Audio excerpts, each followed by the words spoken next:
La primera parte de la segunda unidad, entonces, como lo habíamos visto en el video anterior, va a estar conformada por el texto que está en el dossier, en la página 10, que es de Martin Heidegger. Acá tengo marcado lo que va a proseguir después de haber abordado a Martin Heidegger, es Platón y Aristóteles. Eso va a venir mucho más adelante, pero la primera parte tiene que ver con Martin Heidegger y con este texto. En las clases, o como yo había pensado hacer esto en condiciones normales, con clases en el colegio, presenciales, nosotros esto lo hubiésemos hecho con una lectura guiada en clase, cada uno con su dossier, y hubiésemos ido avanzando juntos y hubiésemos ido aclarando los puntos que aquí aparecen. Lo que voy a hacer ahora es lo contrario, voy a tratar de explicarlos, cada uno de estos puntos, y luego ustedes tendrían que leerlos y de esa manera enriquecer un poco más sus lecturas. La página 10 es la que va a explicarse rápidamente en este video. Está conformada por 1, 2, 3, 4 párrafos. El cuarto continúa en la otra, pero nos quedamos con estos 4. Cada párrafo yo los he titulado de una manera. Están aquí 1, 2, 3 y 4. Y es lo que voy a explicarles rápidamente ahora para que después ustedes lo puedan leer y ojalá lo puedan comprender. Entendamos que lo que va a abordar Martin Heidegger es esta pregunta. Todo su texto gira en torno a esta pregunta. ¿Por qué es el ente y no más bien la nada? Según Martin Heidegger, en esta pregunta se encierra el gran problema metafísico. Recordemos que ese es el título de esta segunda unidad y que el principal problema de la metafísica es plantearse esta pregunta. ¿Por qué es el ente y no más bien la nada? Ente y nada aparecen encerradas en esta pregunta. ¿Por qué razón? Porque la palabra ente tenemos que entenderla, se puede entender a la rápida como cosa, y no está mal. Sin embargo, para efectos de esta pregunta y de esta unidad, tenemos que entender la palabra ente dentro de este contexto como ser. ¿Por qué es que existe el ser? ¿Por qué es que existimos? ¿Por qué es que existe todo lo que existe y no más bien nunca hubo nada? Algo así podría ser interpretada esta pregunta. La pregunta radical de la metafísica, según Martin Heidegger, entonces, es esta de, yo no sé si alguna vez alguno de ustedes se la habrá planteado, pero es, ¿por qué?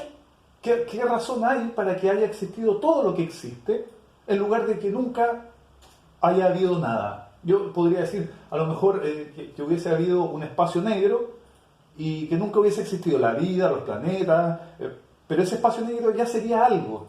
La pregunta, y ahí uno empieza a lo mejor a afectarse con esta pregunta, de decir, ¿por qué es que empezaron a existir las cosas en lugar de que nunca haya habido nada? La primera parte, o el primer párrafo, que está aquí, tiene que ver con la pregunta. Recordemos que en filosofía hay una preocupación más bien por las preguntas más que por las respuestas, y particularmente en este texto vamos a girar en torno a una pregunta. Muchas alumnas, muchos alumnos, años anteriores, cuando he trabajado en esto, me han preguntado por la respuesta a esta pregunta. Es lo primero que me han preguntado cuando la abordamos. Y la verdad es que yo siempre chuteo esa pregunta para el final y les digo, no, más adelante vamos a ver la respuesta, porque la verdad es que la respuesta, y ahora me adelanto, no sé si existe la respuesta a esta pregunta. Pero si nosotros nos concentramos solo en la pregunta, ya vamos a tener harto que pensar y conversar. El primer párrafo habla respecto a esta pregunta, son pocas líneas y la verdad es que no quisiera extenderme en eso, pero sí en lo que viene. Según Heidegger, esta pregunta, ¿por qué es el ente y no más bien la nada?, encierra un poder, un oscuro poder, un oculto poder, no recuerdo bien la palabra que utiliza en el texto, ahí la van a poder decir, que nos vemos afectados por el poder de esta pregunta. Cuando nos encontramos en periodos de desesperación, de júbilo, de alegría, o de tedio, de, no sé, de rutina, algo, no sé, medio aburrido cuando estamos en el cotidiano, en todo momento, desde la desesperación a la alegría, a lo cotidiano, según Heidegger, nos podemos afectar por esta pregunta.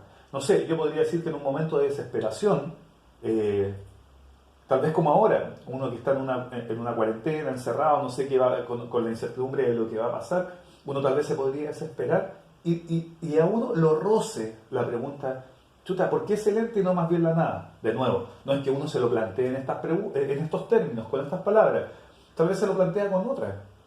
No sé, yo a veces pienso que esa pregunta que a veces uno se plantea de, chuta, ¿por qué a mí? O cuando uno se enfrenta a la posibilidad de infectarse con el coronavirus y decir, chuta, ¿y si me muero? ¿Y qué significa morir? Y uno se empieza a acercar a esas preguntas, yo creo que también empieza a rozar el poder de la pregunta porque es el ente y no más bien la nada. Cuando uno está muy alegre, según Heidegger, también nos podemos ver afectados por una pregunta de este tipo. Y como les decía, en el tedio, en el cotidiano también podría afectarnos esta pregunta.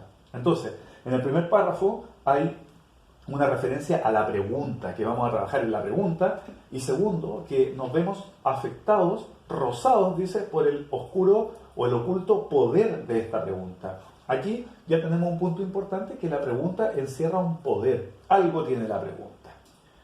Luego, en el tercer párrafo, sostiene que nunca esta pregunta es la que nos hacemos primero en orden temporal. O sea, no es que la primera pregunta que nos planteemos los seres humanos en la vida, la primera en orden temporal, sea esta. No es que uno nazca y lo primero que diga por qué el ente y no más bien la nada. Pero sí es la primera pregunta en algún sentido, que es lo que va a abordar un poquito más adelante. Entonces, ya tenemos al menos dos características de la pregunta. Una, que encierra un poder, y que ese poder nos afecta en todo momento anímico del ser humano, o nos puede afectar en todo momento anímico. Y la segunda característica es que esta pregunta parece ser la primera, pero no en orden temporal. ¿Qué quiere decir orden temporal? Que sea la primera y que después vinieron otras. No es que la primera pregunta que nos hagamos los seres humanos sea esta, pero sí es la primera en otro sentido. Y sobre eso habla en el siguiente párrafo, en el cuarto, que dice, es la primera pregunta en otro sentido. ¿Cuál? Y sobre este punto es que tengo que abordarlo en el siguiente video, porque de esto se va a tratar la actividad de esta guía número 4, la primera de la unidad 2 sobre metafísica, donde estamos trabajando a Martin Heidegger.